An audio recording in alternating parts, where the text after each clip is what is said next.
नमस्कार, आदाब, सत श्री अकाल। मैं हूं स्वीकार भारद्वाज और आज दो छोटी छोटी ऐसी कहानियां सुनाऊंगा। उनको सुनकर हो सकता है आपकी जिंदगी बिल्कुल बदल जाए। एक बार एक बहुत बड़ी प्रदर्शनी लगी, मूर्तियों की प्रदर्शनी, यानी कि एग्जीबिशन। एक ऐसी एग्जीबिशन जिसके अंदर मूर्ति बनाने वाले दुनिया भर के महानतम कलाकार आए थे, जिन्होंने स्टैचू बनाया था, मूर्ति बनाई थी। तो उसके अंदर बहुत सारे स्टैचूज आए हुए थे और देखने में एक से एक सुंदर। लेकिन किसी ना किसी को तो फर्स्ट प्राइज मिलना था। जिसको फर्स्ट प्राइज मिला वो एक ऐसी मूर्ति थी कि जो देखता था वो देखता ही रह जाता था। एक बहुत बड़ा विशालकाय घोड़ा था जो अपने अगले दोनों पैरों पर इस तरीके से खड़ा था और बहुत ही विशाल मूर्ति थी। और उस मूर्ति की खास बात क्या थी, उसके साथ वो मूर्ति बनने से पहले जो चट्टान थी, एक बहुत बड़ा पत्थर था, उसकी फोटो भी साथ में रखी थी। तो वो घोड़े की मूर्ति बनने से पहले एक बहुत बड़ा गोल पत्थर था। तो जब उसको फर्स्ट प्राइज मिला तो मूर्ति बनाने वाले को ऑर्गेनाइजर ने स्टेज पे बुलाया। तो जब उसको बुलाया तो सबका सवाल एक ही था, क्योंकि लोग अपने आप को रोक ही नहीं पा रहे थे तारीफ करने से। सब बोल रहे थे वाह वाह वाह, कमाल कर दिया, क्या मूर्ति बनाई। और बहुत ही बड़ा घोड़ा था, इस तरीके से खड़ा था। तो सबने एक ही सवाल पूछा उससे कि आपने ये कैसे कर दिया। और एक अकेले इंसान ने छेनी और हथौड़े की मदद से सालों साल लग के कितनी बड़ी मूर्ति बना दी। बाकी भी मूर्तियां थी, सुंदर थी, लेकिन उसका मुकाबला कोई नहीं था। तो सबने पूछा कि बताओ आपने ये कैसे किया। उसने कहा कि ये मैं ऐसा इसीलिए कर पाया क्योंकि मुझे कभी भी ना पत्थर तो दिखाई ही नहीं दिया। मुझे हमेशा ये, जिसको आप चट्टान बोल रहे हो ना, ये जो फोटो को आप चट्टान बोल रहे हो, मैं इसको घोड़ा समझता था। मुझे एक घोड़ा दिखाई देता था। मैंने सिर्फ एक्स्ट्रा पत्थर हटाने का काम किया। मुझे कभी भी जिंदगी में ये चट्टान दिखाई ही नहीं देती थी। मुझे तो सिर्फ ये एक घोड़ा दिखता था और मैंने एक्स्ट्रा पत्थर हटाने का काम किया। यही आपके साथ है, आपके जीवन के साथ। ये जो शरीर को लेकर बहुत लोग परेशान हैं। आपको बताऊं, इस दुनिया में सबसे सच्चा, सबसे सगा साथी जो है वो है हमारा शरीर। शरीर से ऊपर कोई नहीं। हर कोई साथ छोड़ सकता है, आपका दोस्त, रिश्तेदार, भाई बहन, पत्नी, पति, कोई भी आपका साथ छोड़ सकता है। लेकिन ये शरीर तब साथ छोड़ता है जब आप इसका साथ छोड़ते हो। तो पहली कहानी मैं आपको ये बता दूं कि आपका जो ये शरीर है ना, आपका शरीर भी, इसके अंदर एक बहुत ही सुंदर इंसान छुपा हुआ है। अगर आप ये फोटो देख सकते हो ना, इस फोटो के अंदर आपको दिखाई दे रहा होगा किस तरीके से सिर्फ एक्स्ट्रा पत्थर हटाए जा रहे हैं। आपको भी जिस दिन आपका शरीर ऐसे दिखाई देने लग गया ना, आप सारे एक्स्ट्रा पत्थर हटा दोगे। पहली कहानी तो ये थी। दूसरी कहानी एक और थी। आप में से बहुत से लोग बोलते हैं कि सर हम भी हटाना चाहते हैं ऐसे पत्थर, लेकिन हट नहीं पाते, क्या करें।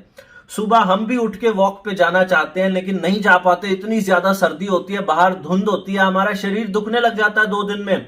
हम भी जिम जाके 2 दिन वजन उठाते हैं लेकिन तीसरे दिन हमारा शरीर अकड़ जाता है, हम नहीं कर पाते। वो कहानी भी मूर्ति की कहानी है। एक बार एक मूर्तिकार एक भगवान की मूर्ति बनाना चाहता था। ये कहानी शायद आपने पहले भी सुनी हो। वो भगवान की मूर्ति बनाना चाहता था तो वो गया और उसने एक पत्थर पे चोट मारी। चोट मारता गया, लेकिन 4 या 5 बार उसने पत्थर पे चोट मारी और वो पत्थर आप ही की तरह करने लगा कि बस अब नहीं, मेरे से नहीं सहा जा रहा ये दर्द। उसके अंदर से चीखें निकलने लग गई पत्थर के अंदर से। और मूर्तिकार ने कहा क्या हुआ भाई। उसने कहा बस अब और मत मुझे छेनी हथौड़ा मारना, बस जितना होना था हो गया। उसने कहा भाई मैं तुम्हें एक भगवान की मूर्ति बना रहा हूं और तुम मंदिर में जाओगे और पूजे जाओगे। मंदिर में हर कोई तुम्हारी पूजा करेगा, पुजारी तुम्हारी सेवा करेंगे, पूरी जिंदगी के लिए अमर हो जाओगे। मैं तुम्हें भगवान बनाने जा रहा हूं।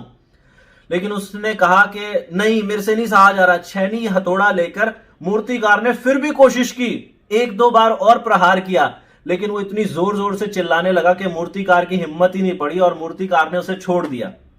वहीं पास में पड़ा एक और चट्टान का टुकड़ा था। मूर्तिकार ने अब वहां पर अपनी छेनी हथौड़ी चलानी शुरू की और उस पत्थर ने सह लिया और वो जो पत्थर था वो भगवान की मूर्ति बन गया। उस मूर्ति को उठाकर ले जाया गया एक मंदिर में स्थापित करने के लिए। और वो जो दूसरा पत्थर था जो नहीं सह पा रहा था, उसे भी ले जाया गया। वहां भगवान की मूर्ति रखी और भगवान की मूर्ति के आगे जो नारियल फोड़ा जाता है, वो नारियल फोड़ने के लिए वो वाला पत्थर रख दिया गया जो नहीं सह सका था शुरुआत में। वो भगवान की मूर्ति का तो जो कोई भी आता हाथ जोड़ता और भगवान को प्रणाम करता और उसकी सेवा करता, प्रसाद चढ़ा के जाता। लेकिन उसके ऊपर बार बार हर कोई आता और बार बार नारियल फोड़ता, बार बार नारियल फोड़ता, और वो सारी जिंदगी चोट सहता रहा। वो जो भगवान की मूर्ति थी, भगवान की मूर्ति ने उस नारियल फोड़ने वाली पत्थर को कहा कि भाई अगर तुम उस दिन चोट सह लेते ना, तुम भगवान बन जाते, लेकिन तुमने चोट सहने से मना कर दिया, तुमने तकलीफ सहने से मना कर दिया, इसलिए आज तुम सारी जिंदगी के लिए अपने ऊपर नारियल फुड़वाओगे, पूरी जिंदगी दर्द सहोगे। लेकिन तुमने अगर उस दिन दर्द सह लिया होता ना, तो तुम भगवान बन गए होते। यही मैं आपको बताना चाहता हूं कि अगर आप लोगों ने भी दर्द सह लिया होता ना, तो आप भी भगवान बन जाओगे। अगर आप भी दर्द सह लोगे, ये जो सुबह उठने का दर्द होता है ना, बड़ी तकलीफ होती है कि सुबह उठ के जाना, किसी किसी के पांव दुखते हैं, किसी के घुटने दुखते हैं, लेकिन मैं आपको ईमानदारी से बताऊं, आप इस शरीर के मालिक हो, मालिक। इससे जैसा काम कराना चाहोगे ना, वैसा काम करेगा। लेकिन होता क्या है कि आप इसे अपना आप समझ लेते हो। हम लोग जब गाड़ी चलाते हैं, आपको पता है, जब गाड़ी चलाते हैं तो गाड़ी चलाने वाले हम गाड़ी के मालिक हैं। हम बोलते हैं राइट चलो तो गाड़ी राइट चलती है, हम बोलते हैं लेफ्ट चलो तो गाड़ी लेफ्ट चलती है, हम बोलते हैं 100 किलोमीटर गाड़ी चलानी है तो 100 किलोमीटर चलती है, हम बोलते हैं 200 चलानी है तो 200 चलते हैं। कभी गाड़ी ऐसा होता है कि गाड़ी आपको बोले कि नहीं मुझे नहीं चलना, आप जितना बोलो उतना वो काम करती है, क्योंकि आप उसके मालिक हो। लेकिन अगर गाड़ी का जो ड्राइवर है वो उसको अपना आप समझ ले, वो समझे कि मैं ही गाड़ी हूं, तो वो तो 10 किलोमीटर चलेगा और बोलेगा कि मैं थक गया। लेकिन सच्ची बात क्या है, गीता में भगवान कृष्ण ने भी कहा कि ये जो शरीर है ना, ये तो वस्त्र है, वस्त्र तो त्यागे जाने के लिए ही होता है।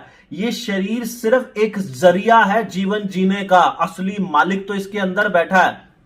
अगर किसी का हाथ कट जाए तो क्या यह कह दिया जाता है कि यह इंसान खत्म हो गया? नहीं, हाथ कटने के बाद भी इंसान जीवित होता है। दोनों हाथ काट दो तब भी इंसान जीवित होता है, दोनों पैर काट दो फिर भी इंसान जीवित होता है। तो वो अंदर कौन है? जब कोई इंसान मर जाता है तो कहते हैं अर्थी जा रही है। अर्थी का अगर संधि विच्छेद करोगे तो उसको बोलते हैं अरथी। रथी के बगैर रथ जा रहा है, चलाने वाले के बगैर रथ जा रहा है। यानी कि उस शरीर तो है, हाथ भी रहते हैं किसी के मरने के बाद, हाथ भी, पैर भी, कान भी, नाक भी, आंखें भी, सब कुछ है। कौन चला गया? रथी चला गया। तो आप रथी हो, ये ध्यान में रखना। अगर आप रथी हो तो अपने इस रथ को तरीके से चलाओ। सुबह उठो और मेहनत करो, अपने अंदर जोश। कुछ दिन दर्द होगी, लेकिन लास्ट में जो मूर्ति तैयार होगी ना, उसको फर्स्ट प्राइज मिलेगा। फर्स्ट प्राइज मतलब पूरी दुनिया तारीफ करेगी। जो शरीर निकल के सामने आएगा ना, वो बीमारियों से हटके होगा। कोरोना वायरस के समय में ज्यादातर लोग जिनको कोरोना ने अपनी चपेट में लिया, उनको मोटापा था। अमेरिका के अंदर इतनी ज्यादा मृत्यु हुई क्योंकि वहां पे बहुत ज्यादा लोग मोटे थे जिनको कोरोना ने अपनी चपेट में लिया। आप मोटे हो तो डायबिटीज भी हो सकती है, आप मोटे हो तो हार्ट डिजीज भी हो सकता है, आप मोटे हो तो कैंसर भी हो सकता है। पतले शरीर के अंदर बहुत कम बीमारियां घुसती हैं। एक फिट और स्वस्थ शरीर के अंदर बहुत कम बीमारियां घुसती हैं। तो उठो और ताकत लगाओ। मैंने आप लोगों को ना एक फॉर्मूला बताया है, 32 बार का फॉर्मूला। ऐसा हिट फॉर्मूला है, कोई दुनिया में कोई इंसान आके उसको चैलेंज करो। धीरे धीरे चबा के खाओ, छोटे छोटे टुकड़े तोड़ो, जैसे किसी छोटे बच्चे को खिलाते हैं। हर टुकड़े को 32 बार चबा के पानी बना के अंदर लेकर जाओ। खाना खाने का समय जो है वो आधे घंटे का समय लो। हफ्ते में एक दिन बिना नमक का खाना खाओ। अगर आपका वजन ना घटे ना, तो मुझे पकड़ लेना आके कि नहीं घटा। आपका पक्का वजन घटेगा। सुबह उठ के थोड़ा बहुत वर्कआउट करो, देखो चमत्कार होगा। मोटिवेशन का साथ दो अपने जीवन में ना, मोटिवेशन, खुद को प्रेरणा दो, अपने अंदर से जोश लेकर आओ। और अगर आपको मेरी बातें अच्छी लगती है तो लोगों तक इन बातों को फैलाओ। और साथ में मेरा एक लक्ष्य है, मैं एक ऐसा हॉस्पिटल बनाना चाहता हूं जहां किसी के इलाज का कोई खर्चा ना आए। तो मुझसे बहुत लोगों ने पूछा कि सर ग्रीन टी कौन सी लेनी चाहिए। हमारी कंपनी की जो ग्रीन टी है, 32bar.com पे ग्रीन टी मिलती है। वहां से 1 रुपए का भी प्रॉफिट मुझे नहीं जाता। वो जितना भी प्रॉफिट होगा 100% हॉस्पिटल बनाने में लग जाएगा। और वो दुनिया की सबसे बेस्ट ग्रीन टी है वजन घटाने के लिए। तो आप हमारी वेबसाइट पे जाके हमें सपोर्ट कर सकते हैं, वो ग्रीन टी बाय कर सकते हैं, और भी बहुत सारे प्रोडक्ट वहां से ले सकते हैं। इस वीडियो को ज्यादा लोगों तक शेयर करना। भगवान आप सबका भला करे। God bless you, take care, bye bye.